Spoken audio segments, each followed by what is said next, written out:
Hi friends, welcome back to our channel Kanchana కథలు. ఈ రోజు మనం వినబోయే కథ పేరు దొంగ. ఇక కథలోకి వెళ్ళిపోదామండి. ఒక నదీ తీరంలో గుణదత్తుడు అనే యోగి తన శిష్యులతో ఉంటున్నాడు.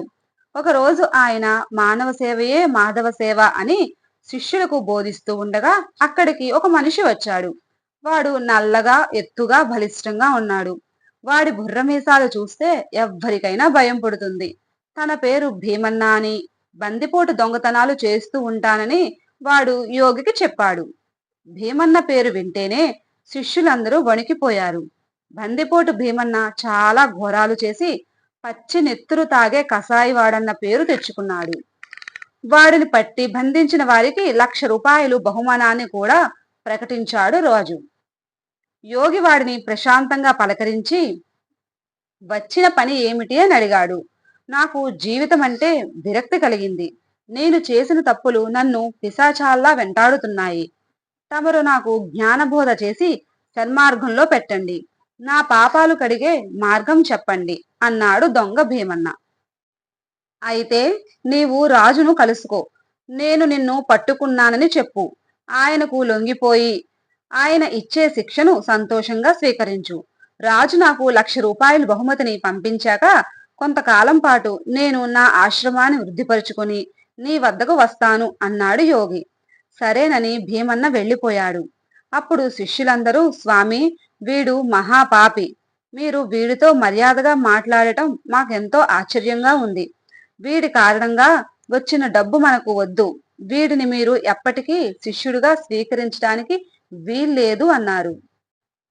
యోగి నవ్వి వారికొక మామిడి టెంకనిచ్చి దాన్ని భూమిలో పాతి పెట్టమన్నాడు.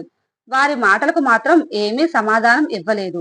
ఆ తరువాత భీమన్న నిజంగానే రాజుకి లొంగిపోయాడు. రాజు వాడిని కారాగారంలో వేశారు. గుణదత్తుడి ఆశ్రమానికి ₹1,00,000 బహుమానంగా ఇచ్చారు. అప్పుడు యోగి శిష్యులతో పాతిన టెంకను బయటికి తీయమన్నాడు. వాళ్ళు తీసి చూసి అది కుళ్ళిన వాసన వస్తోందని అన్నారు. యోగి తిరిగి దానిని పాతి పెట్టమని చెప్పారు. శిష్యులు అలాగే చేశారు. 4 ఏళ్లు గడిచాయి.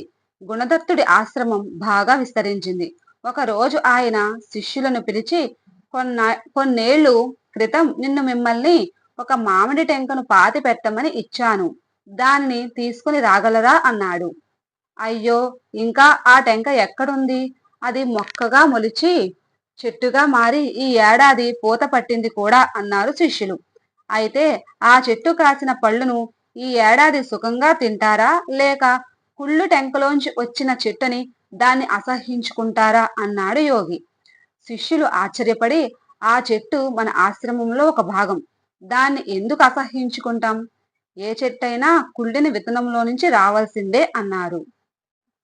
బందిపోటు భీమన్న కుళ్ళిన మామిడి టెంక అనుకోండి. 4 ఏళ్ల కారాగార వశంలో వాడి మార్పు రాదంటారా? ఇంత మట్టి టెంక నుంచి మహాప్రయోజకరమైన మహావృక్షాన్ని పుట్టిస్తే మన ఆశ్రమం ఒక దొంగను మనిషిగా మార్చలేదా? మీ నిర్ణయం చెబితే నేను వెళ్ళి భీమన్నను మన ఆశ్రమానికి పిలుచుకొని వస్తాను అన్నాడు యోగి. శిష్యులకు తమ తప్పు తెలిసింది. వాళ్ళు తలలు వంచుకొని భీమన్నను తమతో పాటు ఉండటానికి ఒప్పుకున్నారు. భీమన్న గుణదత్తుడి ఆశ్రమంలో చేరి భక్తి మార్గాన్ని ఆశ్రయించి మంచివాడై భక్త భీమన్నగా పేరుగాంచాడు.